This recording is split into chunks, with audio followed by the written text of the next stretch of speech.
Hello दोस्तों, welcome to फिल्मी कारवा। और आज इस कारवा में हम बात करेंगे मूवी द नॉर्थमैन पर। द नॉर्थमैन डायरेक्टर रॉबर्ट एगर्स के लिए अब तक का सबसे एम्बिशियस और हाई बजट प्रोजेक्ट रहा है।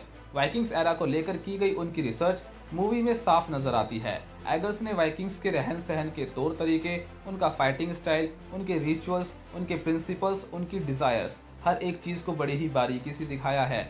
मूवी को 4 हिस्सों में बांटा गया है जो प्रिंस एमलेथ के वेंजेंस की कहानी दर्शाते हैं। इसकी खास बात यह है कि इसे एक प्ले की तरह दर्शाया गया है।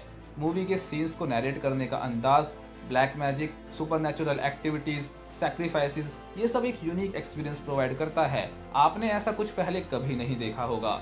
मूवी की स्टोरी कुछ खास नहीं है, ये एक सिंपल टेल ऑफ रिवेंज है। मूवी वही सदियों पुरानी कहानी बताती है जहां एक भाई दूसरे को मार देता है उसकी सत्ता और रानी हासिल करने के लिए। राजा का बेटा किसी तरह बच जाता है और बदले की आग में जल रहा होता है। कहानी में कुछ नया नहीं है, आगे क्या होने वाला है आप उसे प्रेडिक्ट भी कर लोगे। और ये बात एगर्स बहुत अच्छे से जानते हैं, जिसके चलते उन्होंने इसकी कहानी में ज्यादा फेरबदल ना करते हुए बाकी सभी चीजों पर फोकस किया है। उन्होंने कहानी को सिंपल और रियलिस्टिक रखते हुए पूरी एक्यूरेसी के साथ वाइकिंग्स की असल जिंदगी दिखाने की कोशिश की है। एगर्स ने कोई जल्दबाजी नहीं की, कैरेक्टर्स को डेवलप होने में और व्यूवर्स को कहानी में डूबने के लिए पूरा टाइम दिया है।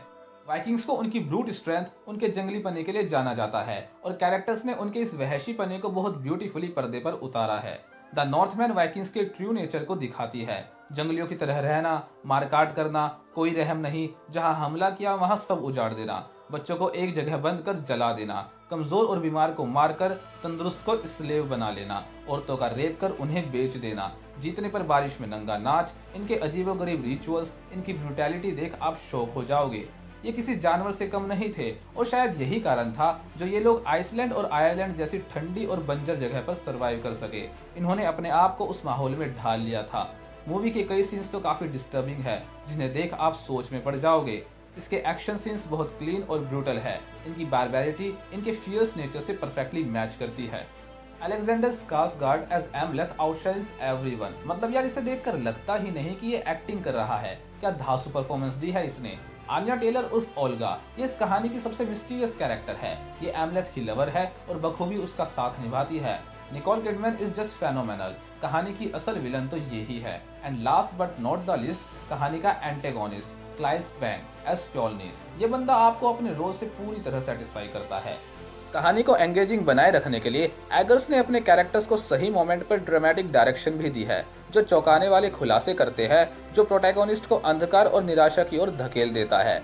मूवी की सबलाइम सिनेमाटोग्राफी, इसका प्रोडक्शन डिजाइन, आर्ट टीम ने जो कॉस्ट्यूम्स और सेट पर काम किया है, मूवी की डार्क टोन, इसका साउंड ट्रैक, इसकी क्राफ्टमैनशिप और जिस तरह से डायरेक्टर ने हर डिटेल पर अटेंशन दी है, दैट इज जस्ट स्टनिंग।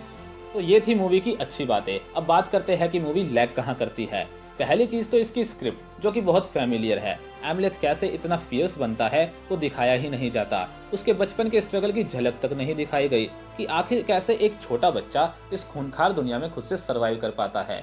कहानी सेकंड पार्ट में स्लो हो जाती है, खींची खींची सी दिखती है। फिर कुछ ऐसी चीजें हैं जो आपको पूरी तरह कन्विंस नहीं कर पाती, जैसे कि एमलेथ पहले ही फ्योल्निर को मार सकता था लेकिन नहीं मारा।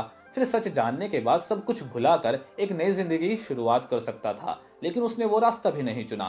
फिर अपनी माँ और सौतेले भाई को मारकर फ्योल्निर की कहानी वहीं खत्म कर सकता था और आराम से बचकर वापस अपनी ओल्गा के पास लौट सकता था, लेकिन फिर भी वो गेट ऑफ हेल पर गया और वहां मारा गया।